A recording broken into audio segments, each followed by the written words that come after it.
Since the lockdown restrictions have been changed in Wales, we've definitely seen an increase in water rescues, both around the coast and inland as well. We don't know, you might not know the depth of the water. You won't know if there's any particular currents there. Is there a strong current? There could be undercurrents that could drag you down as well.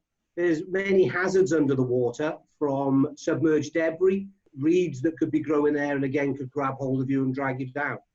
Along with that, there's very slippery banks. It could be very difficult to get out of the water. One of the other problems at the moment is it is very nice weather, it's very warm, and the water looks very inviting. Cold water shock can happen to anybody. The cold water can take your breath away, cause difficulties with swimming, and even the most experienced person can get overcome by cold water shock. But of course, situations like that are going to happen, unfortunately. What should someone do as an onlooker, Dave? If you're at the coast, phone 999 and ask for the Coast Guard. If you're inland, phone 999 and ask for the fire service. Brilliant. Shout to the person words of encouragement. Can you try to swim to me? Float on your back. If you can reach for them, or have something that you can reach with, or throw them something. If there's safety life rings around the water's edge, throw something that will float for them to hold on to.